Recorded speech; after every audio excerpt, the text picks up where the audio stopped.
On va juste attendre 2 minutes de plus, docteur, s'il n'y a pas de problème.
Chers participants, bon après-midi à vous tous et bienvenue au troisième cours de la formation d'aujourd'hui sous le nom La théorie des graphes. Vous apprendrez aujourd'hui les graphes hamiltoniens et les graphes planaires. Et vous aurez également un petit rappel concernant le cours précédent, la représentation non graphique d'un graphe, et vous aurez quelques exercices et enfin, vous apprendrez le coloriage. Tout cela avec Dr Jihan Sedati, membre du corps professoral de l'Université Mid-Ocean. Accordons maintenant la parole à Dr Jihan. Dr Jihan, la parole est à vous. Vous pouvez commencer votre formation. OK. Merci, Dr Malek. Merci à vous tous pour votre présence aujourd'hui. On va poursuivre notre formation en théorie des graphes, comme l'a indiqué Dr Malek dans sa lecture numéro 3. Donc, au cours de cette lecture, on va commencer tout d'abord par un petit rappel de les séances qu'on a déjà fait puisqu'on reprendre cette lecture. Puis, on va définir les graphes hamiltoniens. Qu'est-ce que les graphes hamiltoniens? À quoi servent les graphes hamiltoniens? Encore, on a des graphes planaires. La différence entre les graphes planaires et les graphes hamiltoniens. Puis, on va voir comment on peut représenter les graphes avec une représentation non graphique. On va utiliser la représentation matricielle. On va représenter les graphes en utilisant les matrices. Et ceci nous facilite l'utilité ou nous facilite la théorie ou l'étude des graphes. Au lieu de travailler avec des graphes, comme on a déjà vu, on va travailler avec des matrices. Et ce sera plus facile à étudier. On va faire des exercices ou des applications pour mieux comprendre cette partie. Et puis, on va terminer avec une partie très, très importante, c'est la partie de coloriage. La partie de coloriage, et on va voir historiquement comment ou quand ce problème en fait a été posé, pourquoi a été posé, et ils ont déjà passé plusieurs de temps pour trouver la solution de colorer, par exemple, des cartes en utilisant la théorie de coloriage dans la théorie des graphes. Donc, je vous commence par un petit rappel. Donc, avant de passer à graphes hamiltoniens, juste, je vous rappelle qu'on a déjà introduit les graphes. Les graphes, il est représenté par des sommets et des arêtes. On a étudié les graphes non orientés, c'est-à-dire sans orientation, les graphes non orientés. Donc, il est représenté par des sommets. Chaque deux sommets sont reliés par des arêtes. Chaque des sommets où il y a un lien entre deux sommets, vous trouvez une arête. Donc, on a déjà résolu plusieurs situations en utilisant les graphes et vous avez déjà vu comment le graphe facilite la résolution des problèmes, des difficiles problèmes qu'on ne peut pas parfois résoudre directement en réfléchissant directement, mais en utilisant les graphes, ça devient très, très facile et même devient parfois évident dans la phase de résolution. De plus, on a vu qu'est-ce que ça veut dire un graphe complet, un graphe connexe. Je vous rappelle qu'un graphe complet, c'est-à-dire tous les sommets sont 2 à 2 adjacents. Un graphe connexe, c'est-à-dire on peut aller d'une sommet à une autre entre n'importe deux sommets en utilisant un chemin. Ceci, un graphe connexe. On a vu les théorèmes, la séance précédente, dans la lecture numéro 2, on a vu un théorème très, très important, le théorème de l'air. Le théorème de l'air, donc avant de passer à théorème de l'air, il y a, avant de passer au théorème de l'air, il y a la définition d'un circuit et d'une chaîne. Un circuit, on a vu qu'un circuit, on commence d'un point et on arrive à la même point, ceci un circuit. Et une chaîne, on commence initial par un sommet et on arrive à un autre sommet. en passant par un trajet. Le trajet est appelé une chaîne. Pourtant, un circuit, on commence par une sommet, l'initiale, et on revient à la point initial. Ceci est appelé un circuit. En passant bien sûr par un trajet, le trajet est appelé un circuit. Ceci, la définition d'un circuit. On a vu déjà le théorème de l'air. Le théorème de l'air, il est très, très important. Qu'est-ce qu'il a dit? Le théorème de l'air, on veut passer par tous les arêtes une fois et une seule. OK? Un graphe admet un circuit de l'air. Si on commence par une sommet, on arrive à la même sommet en passant par tous les arêtes une fois et une seule. Une chaîne ou un chemin de l'air, si on commence par une sommet et on arrive à une autre sommet, de façon en passant par toutes les arêtes une fois et une seule. OK? Ceci est la définition entre chemin de l'air et circuit de l'air. Maintenant, comment je peux savoir est-ce que j'ai un chemin de l'air ou un circuit de l'air? Ceci en utilisant le degré. Si le degré de tous les sommets est pair, si le degré de tous les sommets est pair, alors votre graphe admet un circuit de l'air.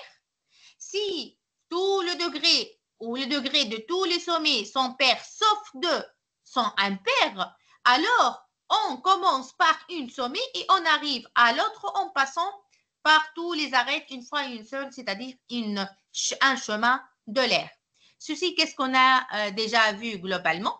Maintenant, on va passer à une autre définition ou à une autre définition, un graphe hamiltonien.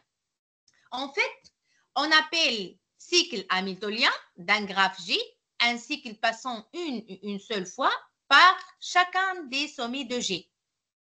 Un graphe, donc je vous rappelle déjà, on a introduit qu'est-ce qu'un cycle. Je vous rappelle le cycle en passant par un sommet, on arrive à la même sommet. Maintenant, on appelle cycle hamiltonien d'un graphe G. C'est un cycle passant une seule fois par chacun des sommets de G. La différence entre cycle hamiltonien et cycle de l'air, les cycles de l'air en commençant par un sommet et on arrive à la même sommet en passant une fois une seule par tous les arêtes. Partant un graphe hamiltonien, on commence par une sommet et on arrive à la même sommet, un cycle hamiltonien, on commence par une sommet et on arrive à la même sommet en passant par tous les sommets une fois une seule. Ceci, un cycle hamiltonien. Maintenant, un graphe est dit hamiltonien s'il possède un cycle hamiltonien. S'il possède un cycle hamiltonien, alors c'est un graphe hamiltonien. Donc, comment je peux savoir est-ce qu'il admet un graphe ou un cycle hamiltonien ou non? En fait, ou bien ceci pour le cycle, on va définir pour les chaînes maintenant. On appelle un chaîne ou une chaîne hamiltonienne d'un graphe G. C'est une chaîne passant une fois et une seule fois par chaque sommet de G. Mais en commençant par une sommet et en arrivant à une autre sommet. La condition, juste, il faut passer par tous les sommets une fois et une seule. Donc, je répète, on appelle chaîne hamiltonienne d'un graphe G une chaîne passant une fois et une seule par chacun des sommets de G.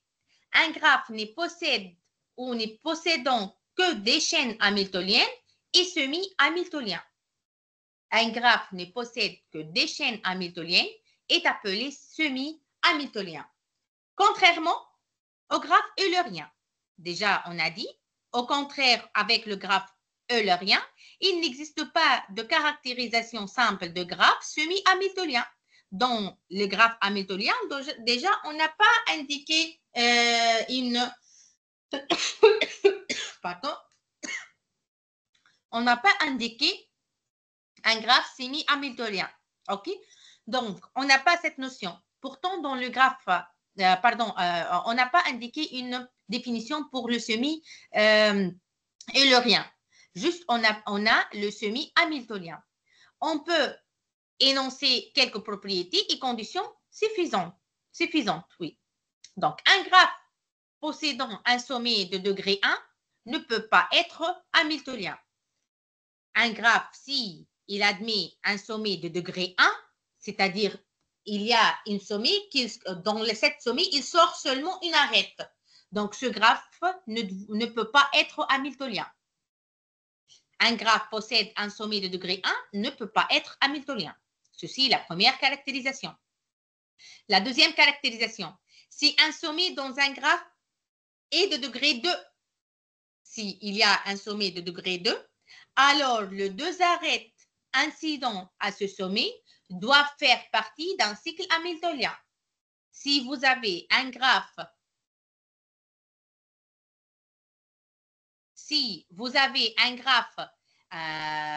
hamiltonien, donc si vous avez un graphe qui a un sommet de degré 2, donc alors les deux arêtes incidents à ce sommet doivent faire partie du cycle hamiltonien.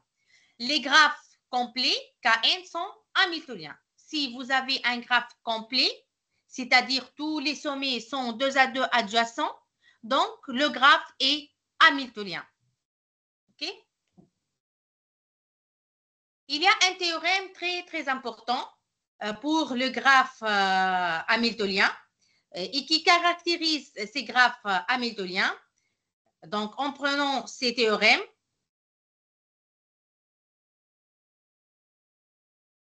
donc soit j'ai un graphe simple d'ordre n supérieur ou égal à 3, c'est-à-dire quoi d'ordre n supérieur ou égal à 3? C'est-à-dire le nombre de sommets supérieur ou égal à 3, au minimum 3 sommets.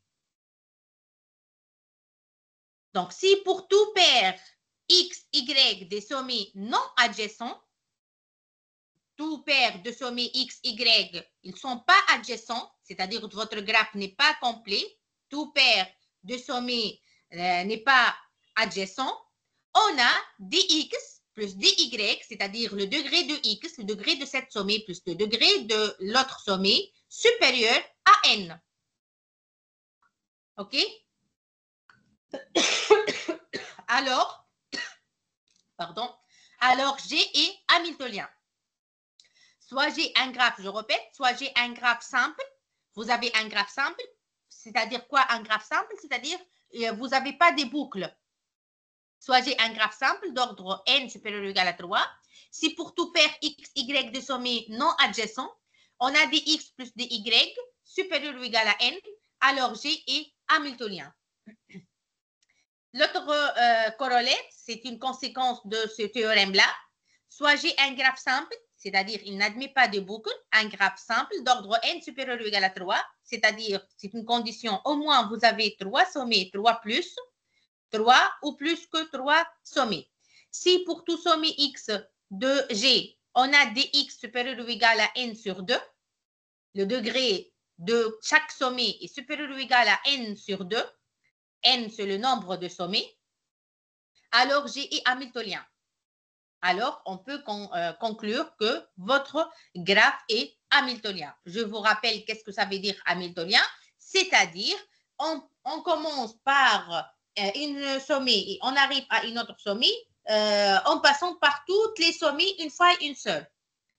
Donc, en effet, un tel graphe ici vérifie les conditions du théorème précédent, car si x et y ne sont pas adjacents, on a bien dx plus dy supérieur ou égal à n sur 2 plus n sur 2, c'est égal à n.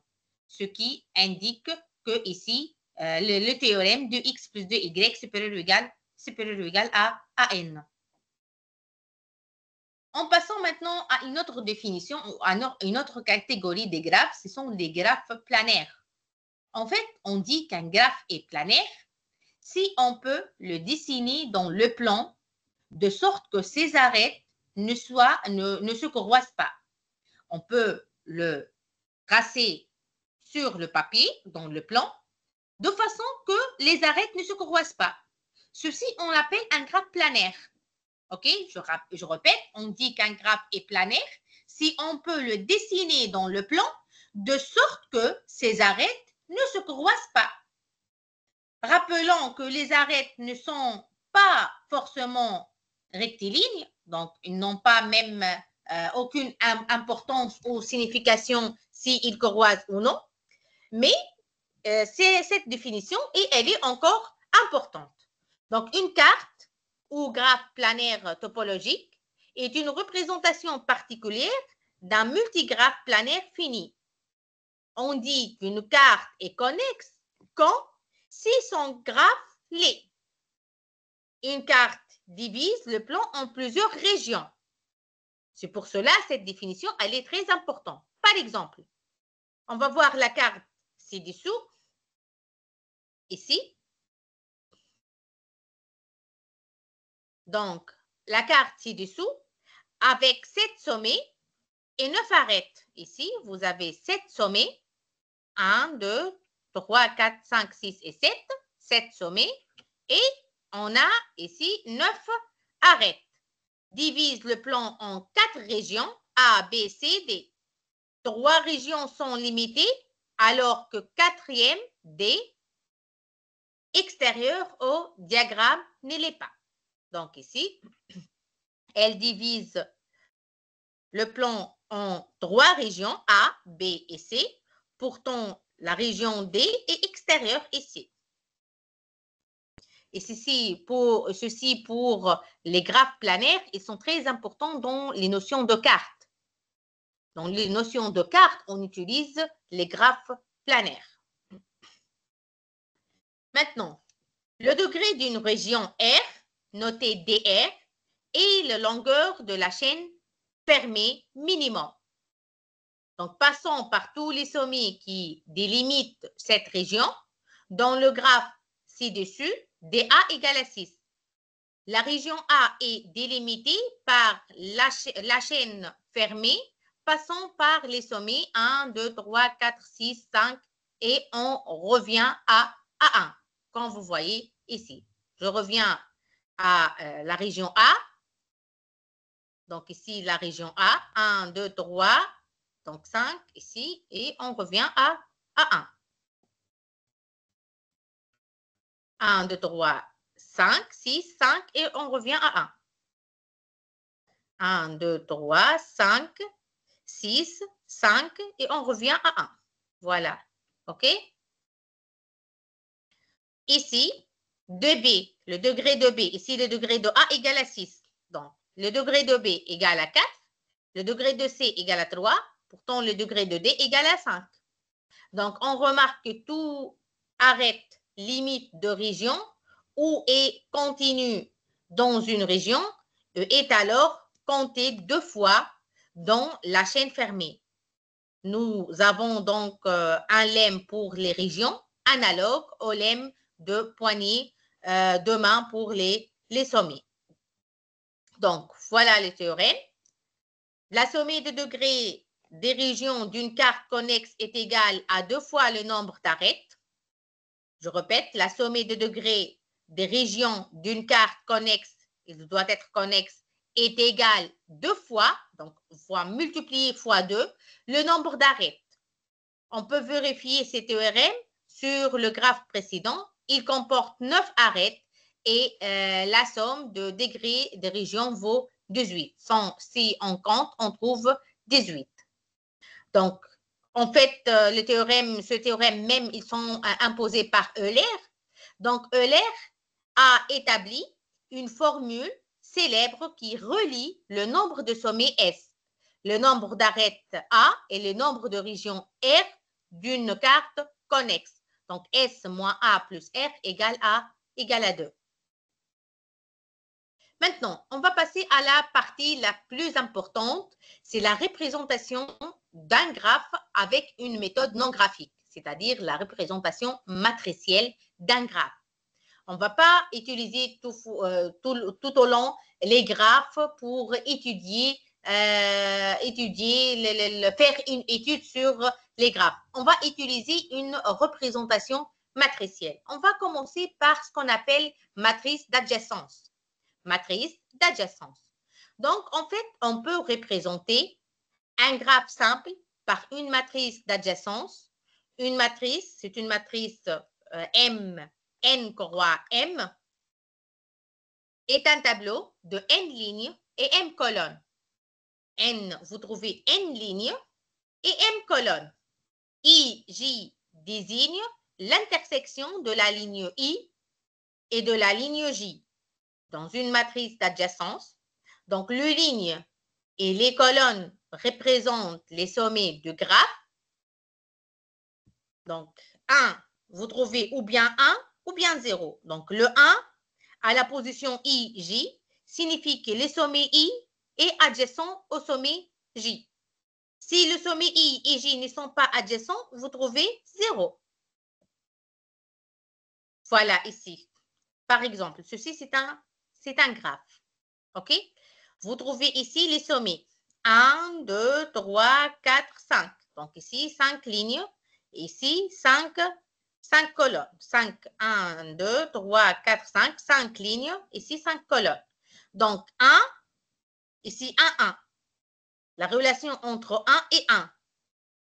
Ici, dans 0, ici, à la place de cette 0, la relation entre 1 et 1. Est-ce qu'il y a un boucle ici? Non, c'est-à-dire 0. La relation entre 1 et 2. Est-ce qu'il y a une relation entre 1 et 2? Ici, 1 et 2. La première ligne ou la deuxième colonne. 1 et 2. Est-ce qu'il y a une relation? Non, c'est-à-dire 0.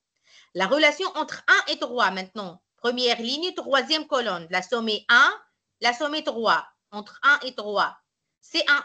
Oui, 1 parce qu'il y a une relation ici. Il y a une arête entre 1 et 3. C'est pour cela qu'on trouve 1 ici. Entre maintenant 1 et 4. 1 et 4, oui, 1. 1 et 5, oui. Il y a une relation, une arête entre 1 et 5. Donc, on trouve ici dans la matrice 1. On passe maintenant à la deuxième ligne. Entre la première sommet, la deuxième sommet, donc 2 et 1. Entre la sommet 2 et la sommet 1. Entre 2 et 1. Donc, est-ce qu'il y a une relation? Non, c'est pour cela 0. Entre 2 et 2. Est-ce qu'il y a un boucle entre 2 et 2? Non, 0. Entre 2 et 3. 2 et 3 ici. Il y a 2 et 3, pardon, ici. Il y a une relation, donc c'est pour cela 1. Entre 2 et 4. 2 et 4, il n'y a pas ici une relation directe entre 2 et 4, donc c'est 0. Entre 2 et 5, il n'y a pas une relation directe entre 2 et 5, donc c'est 0. Maintenant, entre la sommet 3 et la sommet 1. La sommet 3 et la sommet 1, il y a une arête, donc c'est 1. La sommet 3 et la sommet 2, il y a une arête, donc c'est 1. La sommet 3 et la sommet 3, est-ce qu'il y a un boucle? Non, c'est 0. La sommet 3 et 4, il y a une arête, c'est 1. La sommet 3 et 5, il y a une arête, c'est 1. Donc, maintenant, passons à la sommet 4. 4 et 1, entre 4 et 1, il y a une arête, oui, c'est 1. 4 et 2, il n'y a pas une arête, c'est 0. 4 et 3, il y a une arête, c'est 1. 4 et 4, il n'y a pas un boucle, donc c'est 0. Et 4 et 5, il y a une arête, c'est 1. Maintenant, à la dernière ligne, 5, la sommet 5 et 1. Entre 5 et 1, il y a une arête, c'est pour cela il y a 1 ici. Entre 5 et 2, il n'y a pas une arête ici, c'est 0. Entre 5 et 3, il y a une arête, c'est 1. Entre 5 et 4, il y a une arête, c'est 1. Et entre 5 et 5, il n'y a pas un boucle, il n'y a pas une arête. Entre 5 et 5, il n'y a pas un boucle, donc c'est 0. Donc, ceci, comment on peut remplir la matrice d'adjacence d'un graphe non orienté. Donc, si vous remarquez ici, si vous avez un graphe simple comme ceci, il n'y a pas de boucle ici, donc c'est un graphe simple. Sur la diagonale, vous trouvez toujours des zéros. Votre matrice, elle est symétrique. Et votre matrice, elle est symétrique. On va voir clairement les caractéristiques de cette matrice. Donc, cette matrice a plusieurs caractéristiques. Elle est, en fait, c'est une matrice carrée, 5 lignes, 5 colonnes. Le nombre de sommets, parce que ici, 5, donc n lignes, n colonnes. La matrice a plusieurs caractéristiques. Donc, la première caractéristique, elle est sur une matrice carrée. Il y a autant de lignes que des colonnes. Il n'y a que des zéros sur la diagonale, parce qu'on a dit que notre graphe est simple, allant du coin supérieur gauche au coin inférieur droite, ceci, la ligne diagonale est 0. Il y a des 1 sur la diagonale indiquant une boucle. elle est symétrique. Elle est symétrique. Donc, ici, entre 3 et 1. Entre 3 et 1. Ici, 3 et 1. Vous trouvez 1. Entre 1 et 3, vous trouvez encore 1. Elle est symétrique. On peut dire que la diagonale est un axe de symétrie.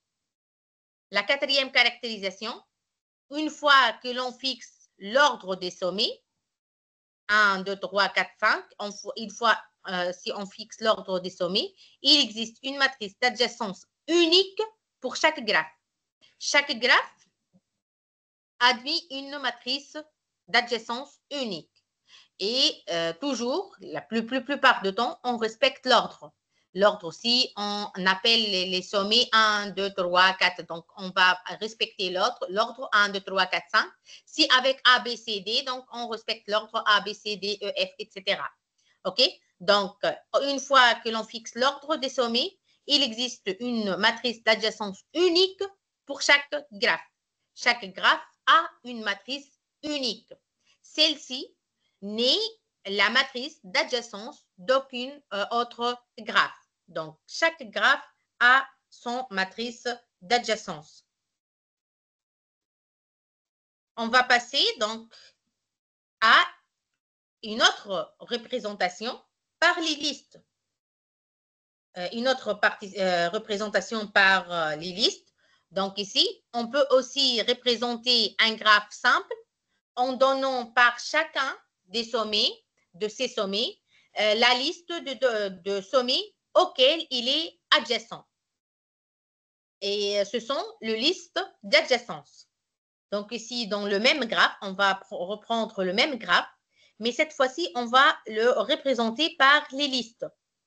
Donc ici, 1, il a des relations avec qui 1? Avec 3, avec 4 et avec 5. C'est pour cela que vous trouvez ici 3, 4, 5. La liste, c'est 3, 4, 5. La sommée 2, elle a une seule relation, sauf avec 3. C'est pour cela que vous trouvez la liste 3 ici. La sommée 3, elle a une relation avec 1, avec 2, avec 4 et avec 5. C'est pour cela qu'on trouve 1, 2, 4 et 5. La sommée 4 a une relation avec 1, avec 3 et avec 5. 1, 3, 5. Pour la sommée 5, elle a une relation avec la sommée 1, la sommée 3 et la sommée 4. Donc, c'est pour cela la liste ici 1, 3, 5. 1, 3, 4 pour la sommée 5. Donc, ceci, une autre représentation par les listes. Ici est appelée liste d'adjacence. Mais la plus utilisable ou la plus qu'on utilise ici, c'est la matrice d'adjacence. OK? On va prendre cet exercice pour mieux comprendre les matrices, les chaînes eulériennes, etc. Donc, on considère le graphe G, ci-contre, dont les sommets A, B, C, D, E et F, pris dans cet ordre. Donc, ici, on va le prendre dans cet ordre. A, B, C, D, E et F. Et ceci, les relations entre ces sommets représentés dans ce graphe suivant. Les questions, qu'est-ce qu'il a demandé ici? Il justifie que le graphe G est connexe. Vérifiez que votre graphe est connexe. Justifiez que le graphe G admet au moins une chaîne eulérienne et donner un exemple. Il faut déterminer un exemple et pourquoi le graphe admet une chaîne eulérienne. Justifier que le graphe G n'admet pas un cycle eulérien. Il n'admet pas un cycle eulérien. Quelle arête peut-on alors ajouter pour obtenir un graphe contenant un cycle eulérien? Déterminer le nombre chromatique de G. On va le reprendre tout à l'heure, ceci. Et la cinquième question, déterminer la matrice M associée au graphe, la matrice d'adjacence. La matrice d'adjacence associée à ce graphe et il a dit les sommets sont pris dans l'ordre, c'est-à-dire dans l'ordre A, B, C, D, E, F. OK? Donc, on revient à notre graphe. Est-ce que notre graphe est connexe?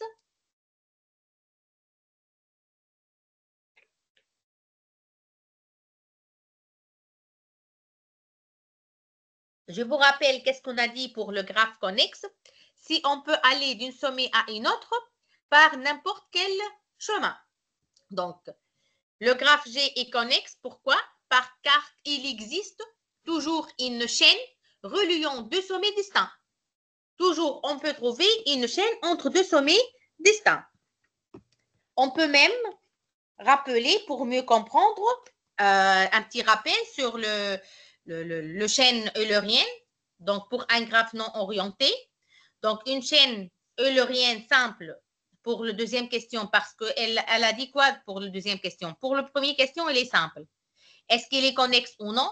Pour le graphe ici, c'est connexe parce qu'il n'y a pas une composante isolée. Donc, on peut aller d'une sommet à n'importe quel autre sommet en utilisant un chemin ou une chaîne.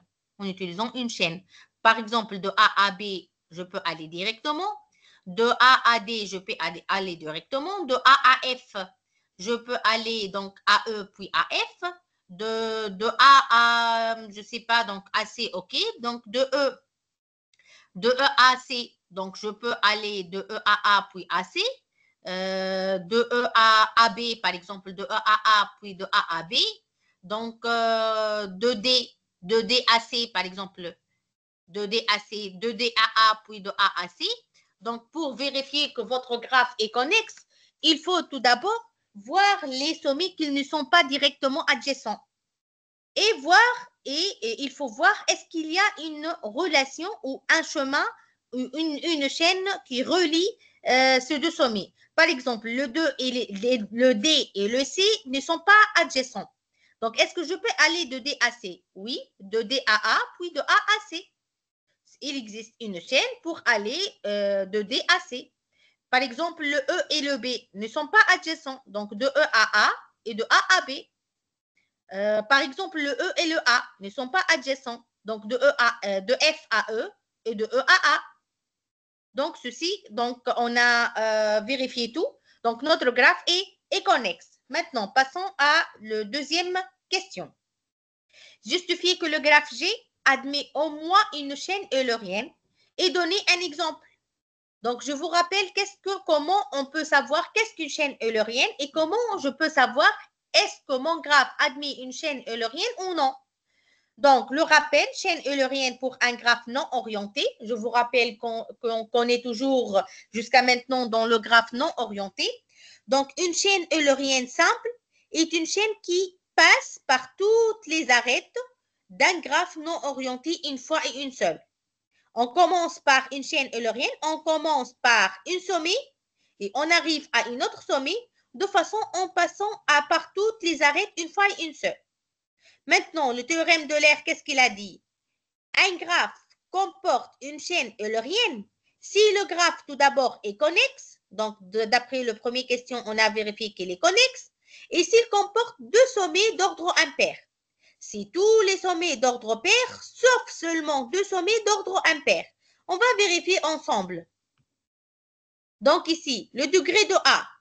Quel est le degré de A? 1, 2, 3, 4. Le degré de A égale à 4. Il a 4 arêtes sort de A.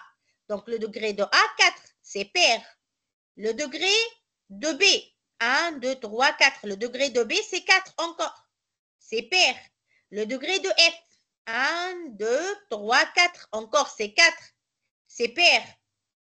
Le degré de D, 1, 2, 3, 4. Encore, c'est pair. Il reste les degrés de E. C'est impair, 3. Et le degré de C, c'est 3. Donc, tous les degrés A, B, D, F sont de degré 4 pair, sauf deux sommets sont de degré impair, lesquels E et C. Sauf les sommets E et C sont de degré impair. Donc, d'après le théorème d'Euler, ici, on a dit sauf deux sommets sont de degré impair, donc votre graphe admet une chaîne eulérienne. Voilà ici comment on peut répondre à cette question. Donc, les sommets ici, le degré de A, on a dit 4, le degré de B, on a dit 4, le degré de C, on a dit 3, le degré de D, on a dit 4, le degré de E, on a dit 3, et le degré de F, on a dit 4. Donc, comme vous voyez, tous les sommets sont de degré pair, sauf C de degré 3 impair et E de degré 3 impair. Donc, d'après théorème d'Euler, le graphe G est connexe. De plus, tous les sommets sont de degré pair, sauf exactement E et C de degré impair. Donc, le chaîne, qu'on peut le déterminer, il faut commencer de C et arriver à E. Le chaîne de l'air qu'il existe, on commence par une de sommet impair et arriver à une sommet impair. OK? Vous trouvez ici, donc il faut parcourir avec vos crayons, donc en couleur, donc au stylo en couleur, et passer par tous les sommets, commençons ou bien par C ou bien par E. Par exemple, si je commence par C, donc C, B, F, D, ou bien F, B, D, donc je passe à F, E, D, donc A, B, donc ici D, et je reviens à E. Donc c'est un exemple d'une chaîne eulérien. Donc ici, je vous donne deux exemples d'une chaîne eulérienne. On commence toujours par C, on arrive à E, et on commence ici, ou bien de E à C. Donc de C à D, de D à E, à F, pardon, de F à C, de C à A, de A à B, de B à D, de D à A, et de A à E, de E à F, de E à F, et de D à E. Ceci la première. La deuxième, de C à B, de B à F, de F à D, de D à B, de B à A, de A à C, de C à F, de F à E, de E à D, de D à A et de A à E. Je reviens à notre graphe pour le vérifier. Ici, le deux chaînes eulériennes. Donc, on commence de C ici, donc de C à F, de F à D, de D, donc ici, donc de D à B, de B à A, de A à C, de C à B, de B ici à F, et on revient à E. La deuxième chaîne, donc de C à B, de B à F, donc de F à D, de D à B, donc de B à A, de A à C, de A à C, de C à F, de C à F, puis de F à E, de F à E, de E à D, de E à D, et de D à A, puis de A à E. Et de cette façon, on a parcouru tous les arêtes une fois et une seule. OK? Donc, la deuxième question, qu'est-ce qu'il demande? Donc, on a déjà donné un exemple. Justifier que le graphe G n'admet pas de cycle eulérien. Est-ce qu'il admet de cycle eulérien? Normalement, non. Parce que pour admettre un cycle eulérien, il faut tous les sommets sont de degré pair. Or, on a trouvé qu'il y a deux sommets de degré impair. Donc, un petit rappel, un graphe connexe admet un cycle eulérien si et seulement si il ne possède que deux sommets de degré pair. Et dans notre exemple, on a deux sommets de degré impair, donc notre graphe n'admet pas un cycle eulérien. On a degré de E égale 3 ampères. Donc, le graphe G n'admet pas un cycle eulérien. Donc, il faut ajouter la troisième question. Qu'est-ce qu'il a demandé? Donc, quelle arête peut-on alors ajouter pour obtenir un graphe contenant un cycle eulérien? Donc, il faut ajouter une arête entre le deux sommets de degré impair, entre E et C. Il faut ajouter une arête entre E et C pour que le degré de E devient 4 et le degré de C devient 4. Et de cette façon, tous les degrés deviennent pairs. Et de cette façon, votre graphe admet un cycle eulérien. Passons à la question de représentation matricielle. Donc, de représentation matricielle ici.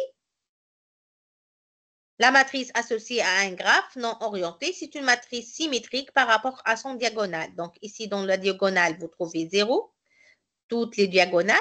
Donc, si vous avez une relation entre le sommet A, ici A, B, C, D, E, F, et de même ici A, B, C, D, E, F, c'est une matrice carrée, dont le diagonale, c'est 0, c'est une matrice symétrique, donc il suffit de remplir ce triangle-là ou bien ce triangle inférieur, ou bien le triangle inférieur, ou bien le triangle supérieur. Donc, la relation entre le sommet A et le sommet B existe donc 1. Entre le sommet A et le sommet C existe 1. Entre le sommet A et le sommet D existe 1. Entre le sommet A et le sommet E existe 1. Donc, de même, on remplit tous les sommets. Par exemple, entre le sommet B et le sommet A existe donc 1. Entre le sommet B et B, 0. Entre les sommets B et C existe une relation, donc 1, une arête. Donc, entre le sommet B et D existe une relation, donc 1. BEE, donc n'existe pas. BEF existe 1. Donc, de même, on remplit toute la matrice de cette façon.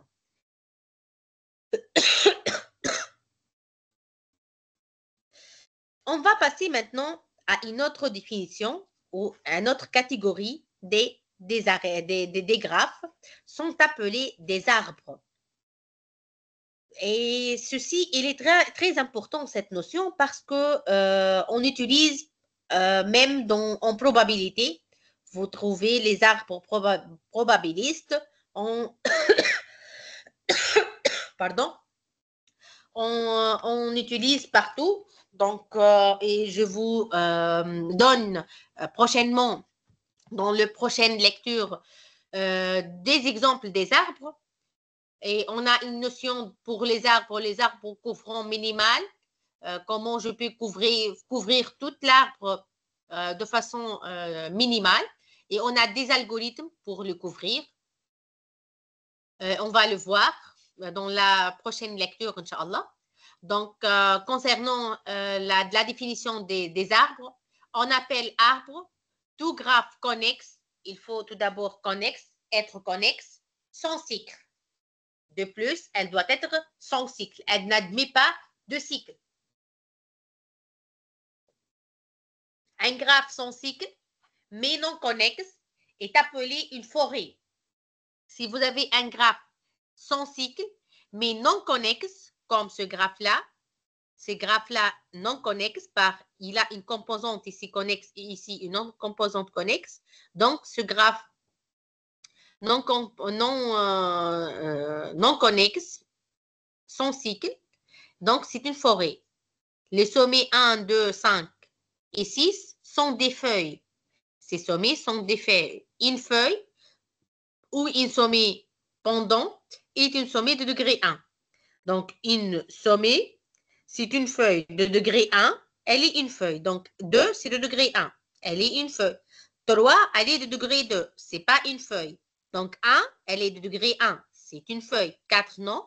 6, une feuille. Et 5, une feuille. Donc, 1, 2, 5 et 6 sont des feuilles. Ce graphe-là, c'est un arbre. Ce graphe-là, c'est un arbre ici. OK? Donc, arbre, c'est un graphe connexe. Ici, il n'admet pas un cycle. On ne peut pas aller de 1 et revenir à 1. Je ne peux pas aller de 2 et revenir à 2. Je ne peux pas aller de 3 et revenir à 3.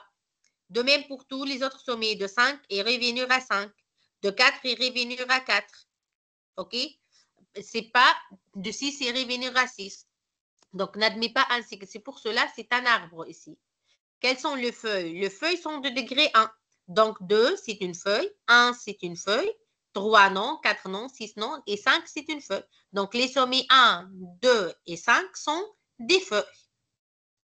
Donc, ici, sont des feuilles. Il y a un théorème très important. Donc, ici, les affirmations suivantes sont équivalentes pour tout graphe G à n sommets. Donc, G, c'est un arbre. Ceci est équivalent à. Lorsqu'on dit que G, c'est un arbre, on dit que G est son cycle est connexe. Parce que dans la définition, on a dit un graphe sans cycle et connexe, c'est un arbre, par définition. Maintenant, ces deux affirmations et caractérisent donc la suite. G est son cycle et comporte n-1 arêtes. Si on dit G est un arbre, c'est-à-dire G est son cycle et comporte n-1 arêtes. Donc, ce qui remplace le connexe, donc comporte n-1 arêtes. De même, G est connexe et comporte n-1 arêtes, ou bien son cycle et comporte n-1 arêtes, ou bien connexe et comporte n-1 arêtes. Ceci signifie que votre graphe est un arbre. La cinquième caractérisation, chaque paire UV de sommets distincts est reliée par une seule chaîne simple. Il existe une seule chaîne pour un arbre entre n'importe deux sommets. Donc, chaque paire de sommets distincts est reliée par une seule chaîne simple et le graphe est sans boucle. Vous ne trouvez pas de boucle dans le graphe. Donc, il faut que ne trouvez pas de boucle dans le graphe pour être un arbre. Un autre théorème important pour les arbres, tout arbre fini avec au moins deux sommets comporte au moins deux sommets pendants. Tout arbre fini avec au moins deux sommets comporte au moins deux sommets pendants. On passe maintenant à la partie la très importante, la partie de coloriage. Donc, on va introduire tout d'abord le coloriage et puis on va poser ou imposer le problème à partir de le problème quand cette théorie de coloriage elle est imposée. Donc, soit G, V, E, menu des sommets et des arêtes, un graphe. Un sous-ensemble S de V est un stable s'il ne comprend que des sommets non adjacents 2 à 2. Dans le graphe ci-dessous, V1, V2 forment un stable, V1, V4 aussi, ainsi que V2, V5 et V3, V5. Le cardinal de plus grand stable est le nombre de stabilité de G. On le note AG. Dans le graphe ci-dessous, on a AG égale à 2. La coloration de sommet d'un graphe consiste à affecter à tous les sommets de ces graphes une couleur de telle sorte que deux sommets adjacents ne portent pas la même couleur. OK? Donc, je répète, la coloration des sommets d'un graphe consiste à affecter tous les sommets de ces graphes une couleur. Il faut donner à tous les sommets une couleur de telle sorte que deux sommets adjacents, ils ne peuvent pas porter la même couleur. OK? Donc, une coloration avec K couleurs est donc une partition de l'ensemble des sommets de K stable. Le nombre chromatique, on appelle le nombre chromatique de graphe G, noté G ou sigma G, et le plus petit entier K pour lequel il existe une partition de V en K sous ensemble stable.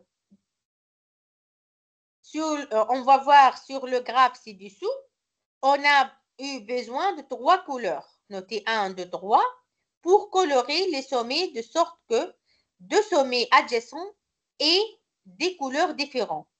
On a donc 3 stables, donc V1, V2, V3, V5 et V4.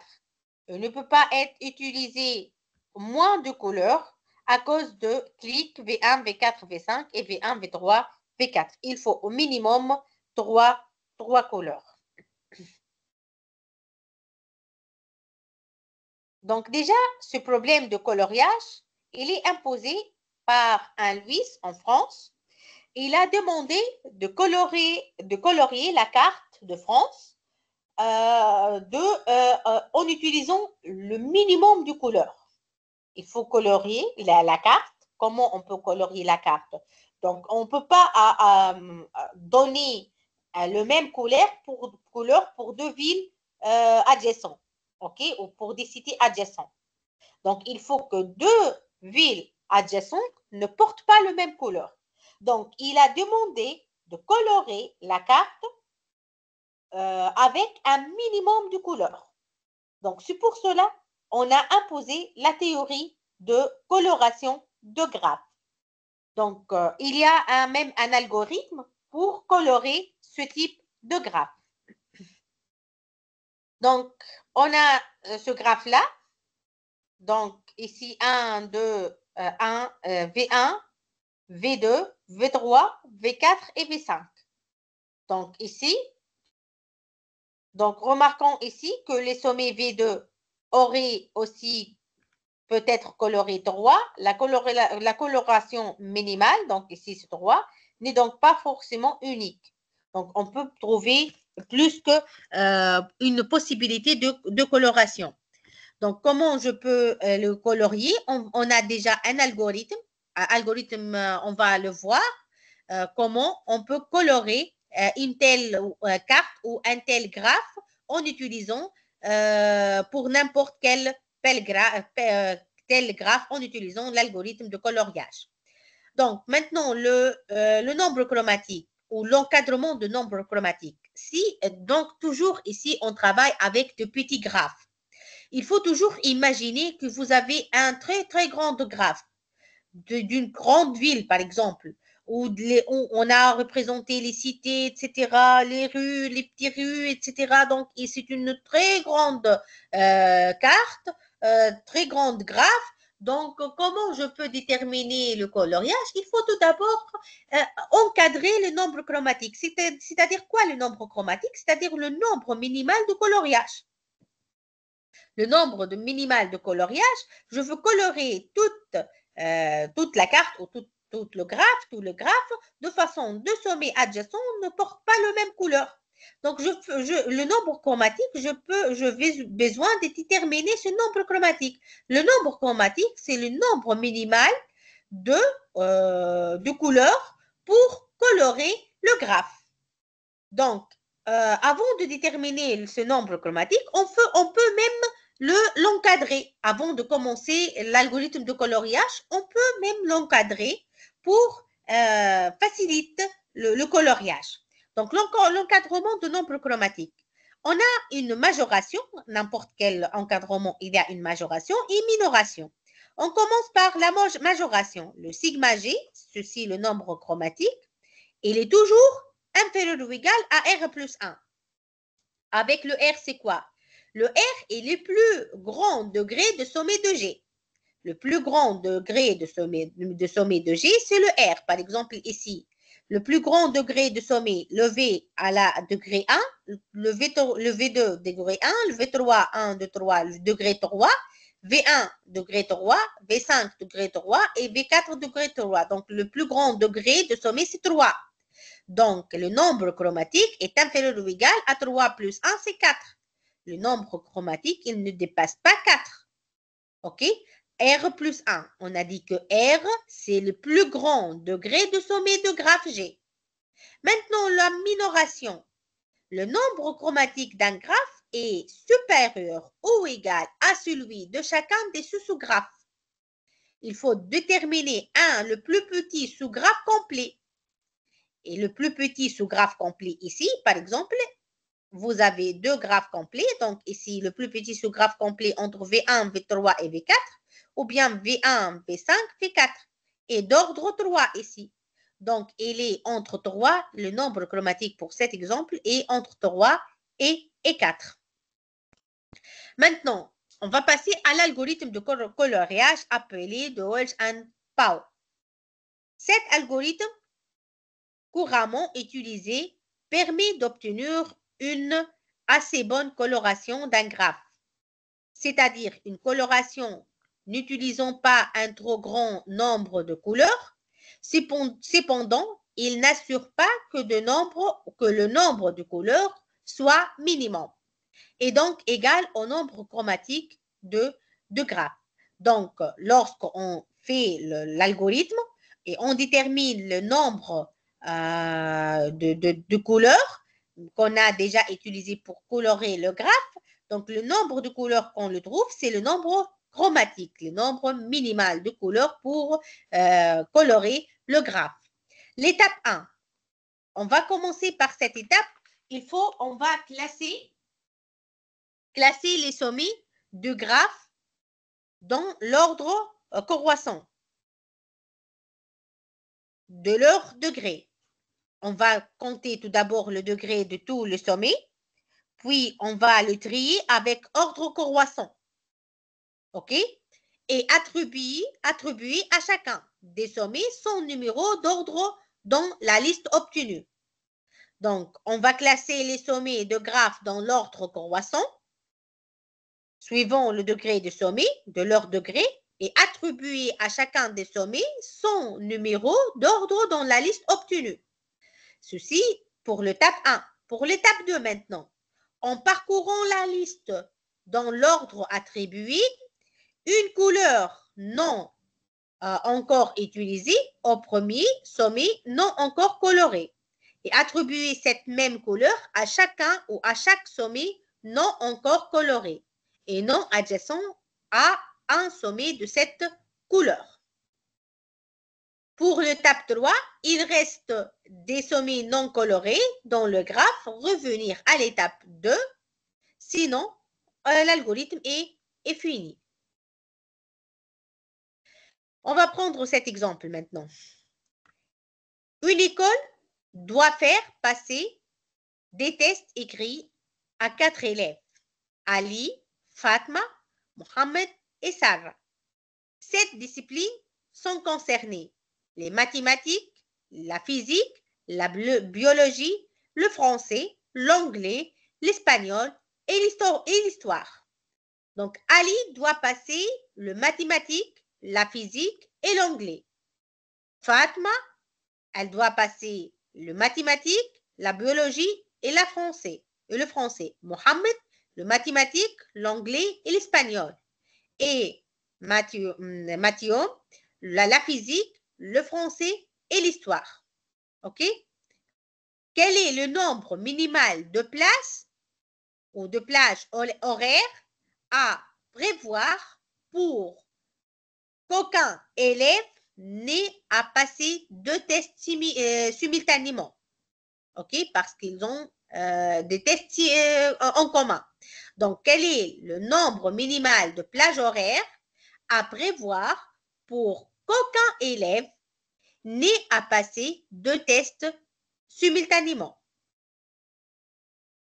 Donc, réfléchir 5 minutes, 7 minutes, prenez 7 minutes pour réfléchir à cet exercice. C'est un très bon exercice. Donc, il faut le résoudre en utilisant le coloriage, en utilisant les graphes. OK? Donc, essayez de le résoudre en utilisant le coloriage de graphes et 7 minutes pour réfléchir et on va corriger ensemble.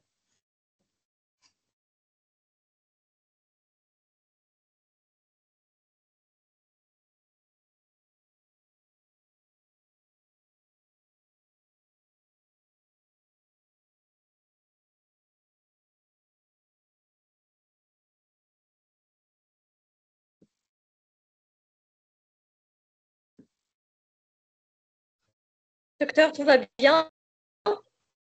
Oui, docteur, juste on est arrivé à cet exercice.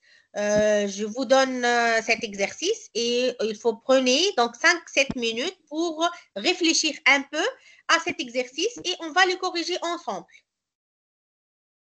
D'accord. Alors, tout le monde, vous avez de 5 jusqu'à 7 minutes pour compléter l'exercice. L'exercice dit: une école doit faire passer des tests écrits à 4 élèves: Ali, Fatma, Mohamed et Sarah.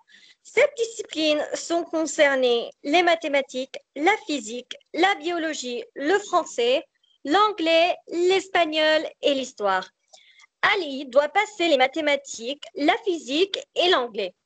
Fatima, les mathématiques, la biologie et Mohamed, les mathématiques, l'anglais et l'espagnol, et Mathieu, la physique, le français et l'histoire. Quel est le nombre minimal de plages de Horaires, plage, des plages horaires. horaires à prévoir pour qu'aucun élève n'ait à passer deux tests simultanément. Pardon. Donc, tout le monde, vous avez de 5 jusqu'à 7 minutes pour compléter l'exercice. Merci, Malak.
Donc, juste une indication. Il faut représenter la situation avec un graphe.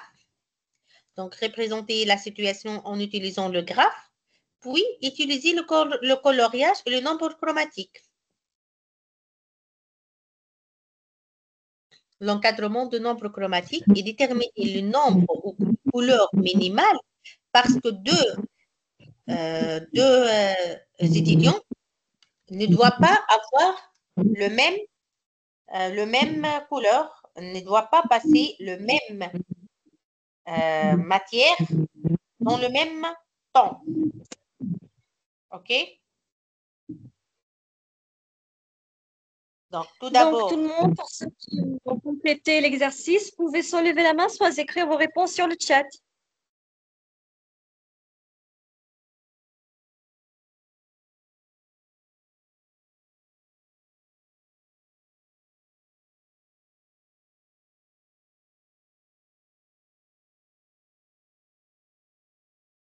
Donc, prenez encore 2 minutes.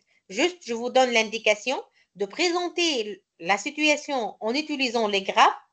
Présenter la situation en utilisant les graphes. Par exemple, Ali et Fatma, est-ce qu'ils ont une matière en commun? Est-ce que Sarah et, je ne sais pas, Mohamed, est-ce qu'ils ont une matière en commun? Puis, utilisez le coloriage. OK? Fatma et Mohamed, par exemple, ont une matière en commun, donc ils ne peuvent pas avoir le même couleur. Donc, juste, c'est une indication. Donc, je vous donne cette indication. Essayez avec cette indication. Juste encore 2 minutes.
Oui, est-ce qu'il y a des réponses? Au moins, quel est le nombre minimal, à vos avis, de plages horaires?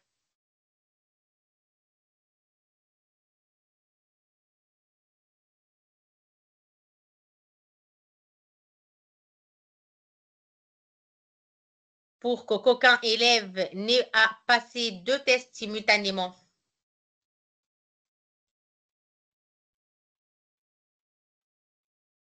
Est-ce qu'il y a des réponses? Donc, Sinon, docteur, je pense que vous devez compléter l'exercice. Si c'est OK, possible de donner la solution, pardon, car OK, je pense que personne l'a. OK. Donc, on peut modéliser la situation par un graphe tel que le sommet représente les disciplines. Donc, les arêtes relient les disciplines dont les tests ne peuvent avoir lieu simultanément. Donc, ici, les noms des élèves et ici, les relations. Donc, ici, on a modélisé la situation par ce graphe-là, tel que quoi? Tel que le sommet représente les disciplines. Ici, les disciplines, mathématiques, histoire, espagnol, etc. Donc, ici, les disciplines. Et les arêtes relient les disciplines dont les tests ne peuvent avoir lieu simultanément.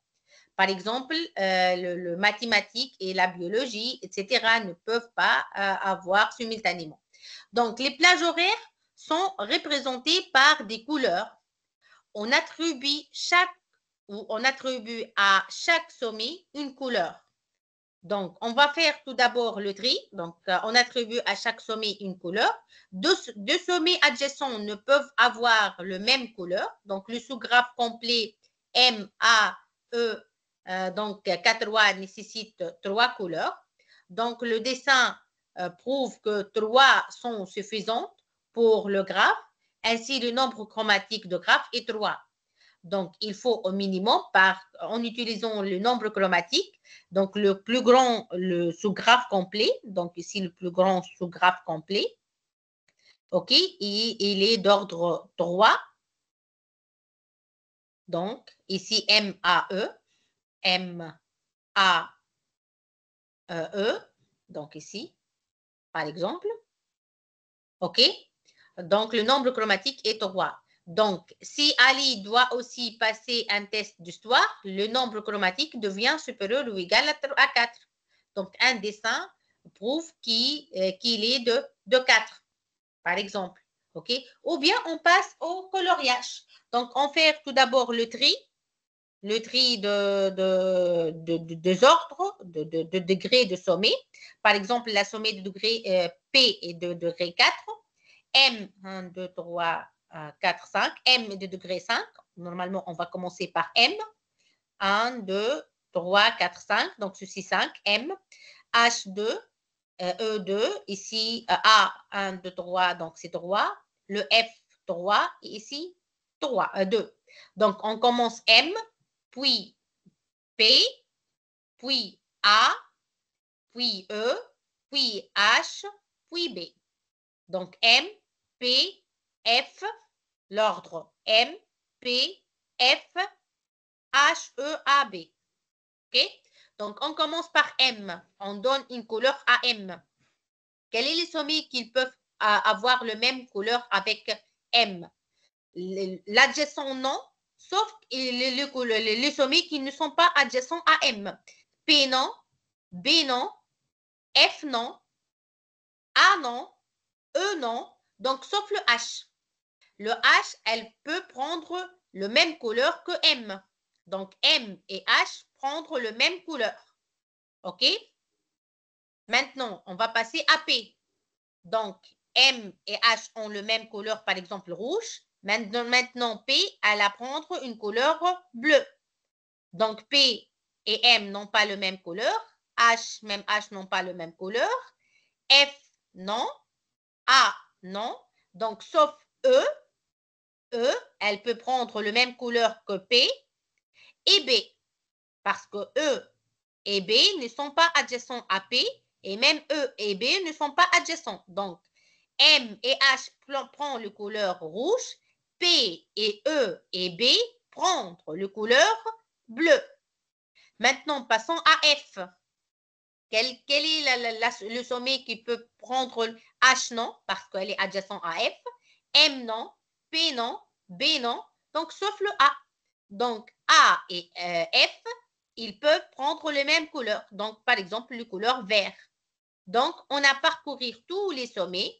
Donc M et H ont le couleur rouge, P, B, E ont le couleur bleu et A et F ont le couleur vert. Donc on a ici 3 couleurs au minimum. Donc tel que le nombre chromatique qu'on a déterminé ici. Donc il faut 3 couleurs au minimum pour colorer ce graphe-là. OK? Maintenant, on va passer à notre type d'exercice. Donc, où on va voir la modélisation avec l'application de coloriage. Il y a 7 élèves désignés par A, B, C, D, E, F et G. Se sont rendus à la bibliothèque le même jour. Donc, le tableau suivant précise que qui A rencontre qui.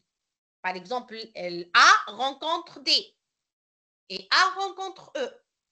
B rencontre D et rencontre E et rencontre F et rencontre G, etc. Donc, qui A rencontre qui? La bibliothèque étant petite, 2 élèves présents au même moment se rencontrent nécessairement. OK? Maintenant, de combien de places assiste doit disposer la bibliothèque pour que chacun ait pu travailler correctement au cours de cette journée? Donc, il faut déterminer le nombre minimal de couleurs ou de tables ou des chaises, le nombre minimum des chaises, parce que la bibliothèque, elle est très petite. Donc, il faut déterminer des chaises et des places, le nombre minimal de places assises doit disposer à la bibliothèque pour que chacun ait pu travailler correctement au cours de cette journée.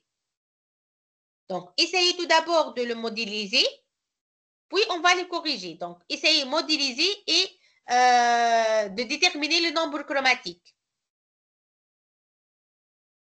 Juste quelques minutes.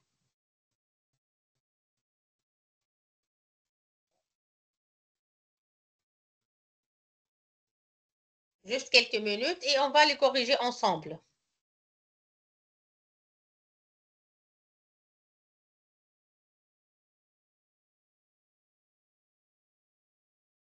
Donc, vous avez de 5 jusqu'à 7 minutes pour compléter l'exercice 10. Donc, l'exercice 10, 7 élèves désignés par A, B, C, D, E, F et G se sont rendus à la bibliothèque le même jour. Le tableau suivant précise qui a rencontré qui. La bibliothèque étant petite, 2 élèves présents au même moment se rencontrent nécessairement. Élève à rencontrer, A doit rencontrer D, E. B doit rencontrer D, E, F, G. Le C doit rencontrer le E et G. Le D doit rencontrer le A, B, E. Le E doit rencontrer le A, B, C, D, F, G. Le F, B, E, G. J, B, C, E, F.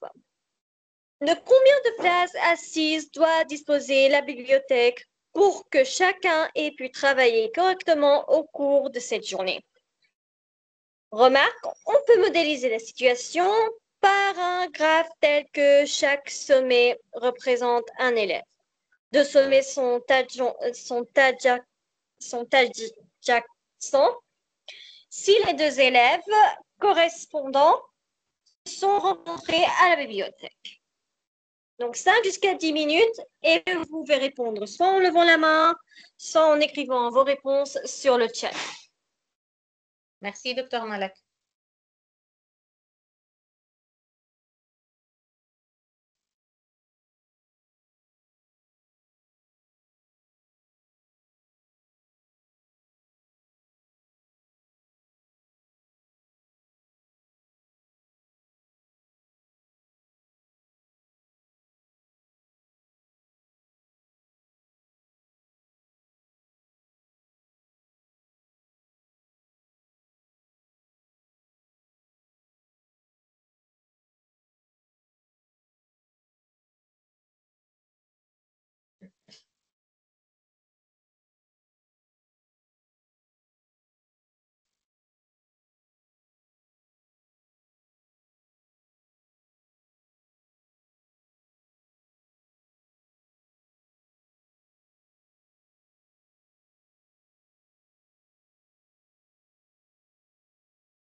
Donc, docteur Malek, est-ce qu'il y a des réponses?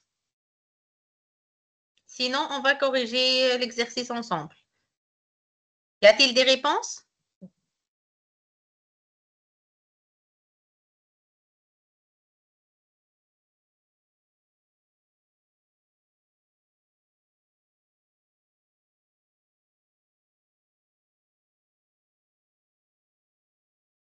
Bah, allez tout le monde, allez courage. Quel est le nombre minimal des chaises qu'il faut implanter dans la bibliothèque? Donc, qu'il faut trouver dans la bibliothèque pour que les élèves dépassent ou être calmes ou travaillent correctement dans cette journée. Parce que la bibliothèque, elle est très petite. On ne peut pas déposer plusieurs chaises. On veut déposer le nombre minimal de chaises pour que les élèves qui rencontrent en même temps être présents et assis correctement et travaillent correctement au cours de cette journée, sans excès de chaises. Quel est le nombre minimal, parce que notre bibliothèque elle est petite, quel est le nombre minimal de chaises doit être trouvé ou doit être déposé dans la bibliothèque? Donc, s'il n'y a pas des réponses, on peut résoudre cet exercice ensemble. OK, on va les résoudre ensemble. Donc, ici, on a dit que, ici, le tableau de les élèves qui se rencontrent en même temps. Donc, A rencontre D et rencontre E. B rencontre D, rencontre E, rencontre F et G, etc. Donc, ici, on a dit qu'on peut modéliser la situation par un graphe tel que chaque sommet représente un élève. OK? Vous avez ici, normalement, 7 sommets parce que vous avez 7 élèves. OK? 1, 2, 3, 4, 5, 7. 7, 8. 7, 7. 7 élèves. 1, 2, 3, 4, 5, 6 et 7. 7. 7 élèves. Donc, vous avez 7 sommets. Donc, chaque sommet représente un élève. 2 sommets sont adjacents si les 2 élèves correspondants se sont rencontrés à la bibliothèque. C'est-à-dire quoi ici? A, elle va rencontrer D, c'est-à-dire il y a une arête entre A et D. A, elle va rencontrer E, donc A, il y a une arête entre A et E. Ceci ne signifie pas que D, elle va rencontrer E. Non, juste A, elle va rencontrer D et A, elle va rencontrer E. B, elle va rencontrer D, il y a une arête entre B et D, B et E, B et F et B et G. Il y a une arête entre C et E, C et G. Il y a une arête entre DA, DB et DE. Il y a une arête entre EA, EB, E et C, E et D, E et F, E et G. Il y a une arête entre F et B, F et E, F et G. De plus, il y a une arête entre G et B, G et C, G et E, G et F. Donc, ceci, le graphe, donc comme on a dit, il y a une arête entre A et D, A et D, et A et E. Il y a une arête entre B et D, B ici, et D, B et E, voilà, et E, B et F, et B et G, comme vous voyez ici. Il y a une arête entre C et E, et C et G. C et E, voilà, et C et G. Donc, D, maintenant ici D, avec D et A, comme vous voyez ici. D et B, voilà, D et B, et D et E. Voilà ici D et E. Maintenant, passons à E. Il y a une arête entre E et A, E et B, voilà, E et C, voilà, et E, D, OK. E et F, c'est là. Et E et G. Et EG, où est le G? OK, c'est celle-là. E et G. Maintenant, le F, F et B, on va vérifier. F et B, OK, c'est bon. F et E, OK. Et F et G, c'est bon. Maintenant, la dernière G, G avec B, existe. G avec C, OK.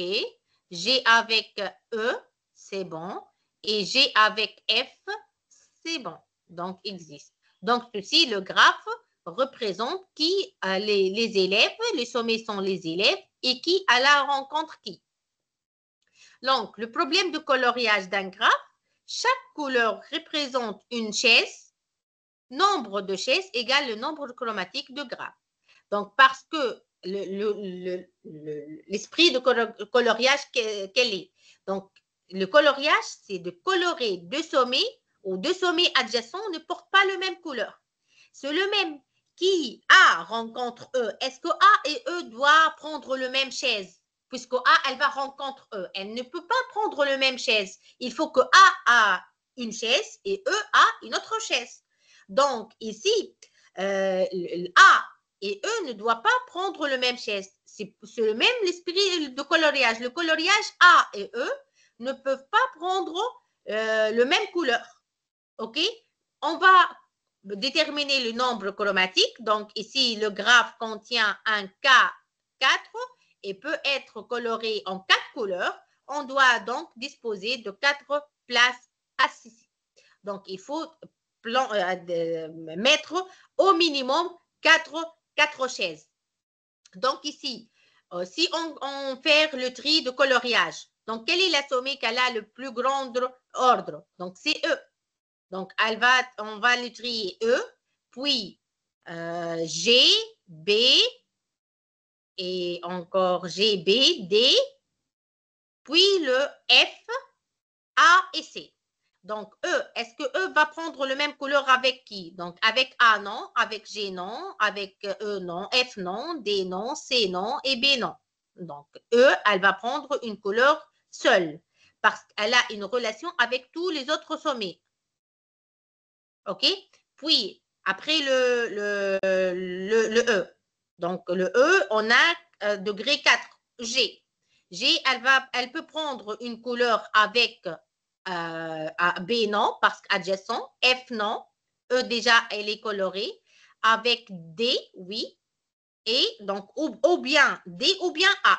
Parce que D et A ont une relation. Si on mettre ceci en couleur, par exemple, E avec rouge, le D avec le G avec bleu, ou bien A avec bleu, ok, le A avec bleu, est-ce qu'on peut le D avec bleu? Non, parce que le D et le A sont adjacents.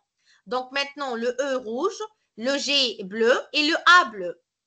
On passe maintenant à D. D, par exemple, vert.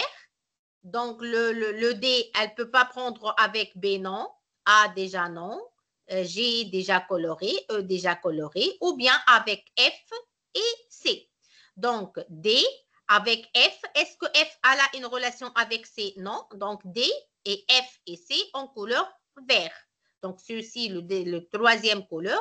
Il reste seulement le B. OK, il reste seulement le B, le quatrième couleur. Donc, il faut 4 couleurs pour colorer ce graphe. C'est-à-dire, il faut 4 chaises au minimum, doit être présent dans la bibliothèque pour que les élèves doivent placer ou assis à ces places et rencontrent et peuvent travailler correctement pendant la journée. Donc, ceci pour la partie de cette coloriage. Et on a terminé par cette dernière partie de coloriage. Donc, finalement, merci pour votre attention. On va le reprendre dans les prochaines lectures, Inch'Allah, avec le graphe, avec le graphe orienté, avec les arbres couvrants minimal et les algorithmes de couvrance des arbres minimales. Donc, pour cette lecture, merci finalement pour votre attention. Donc, y a-t-il des questions, Dr Malek? Merci infiniment à vous, docteur, pour tous vos efforts. Pour ceux qui ont des questions, veuillez s'il vous plaît soit lever la main, soit écrire vos questions sur le chat.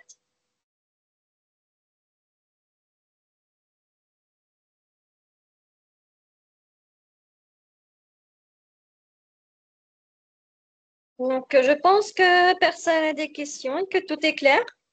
À la fin du cours de la formation d'aujourd'hui, docteur, voulez-vous ajouter quelque chose? Merci pour votre présence. Merci à vous, docteur Marek. Donc, la partie d'aujourd'hui, même elle est importante parce qu'elle présente comment on peut résoudre, comme on a vu, des situations de notre vie générale, de notre vie quotidienne, en utilisant la théorie de graphes. On peut résoudre des problèmes qu'on peut le rencontre au cours de notre vie générale dans des situations différentes en utilisant la théorie de graphes. Encore une fois, on a prouvé que la théorie de graphes, elle est importante dans la résolution des problèmes, quels que soient les problèmes, des problèmes différents, de la vie générale, de la vie quotidienne, de votre parcours académique ou dans vos parcours professionnels, etc. Donc, la théorie de graphes, c'est une discipline assez importante. Elle vous aide dans la résolution des problèmes. Elle vous aide dans de savoir comment on peut réfléchir. Donc, la théorie de graphes, elle est très importante. Merci finalement pour votre attention. Merci, Dr. Malek. Merci à vous tous. Je vous souhaite une bonne journée. Merci infiniment à vous, docteur, pour tous vos efforts. Merci aux participants pour avoir participé au cours de la formation d'aujourd'hui. Attention tout le monde, nous n'avons pas encore terminé notre formation. Nous verrons, Inch'Allah, la semaine prochaine, le mardi, à 14 h, selon l'heure locale de l'Arabie Saoudite. Vous pouvez également suivre les dernières actualités concernant les séminaires, formations, ateliers, concours et l'inscription au programme d'études de l'université via le compte officiel de l'université sur Facebook, le groupe WhatsApp des activités étudiants ou encore le site web.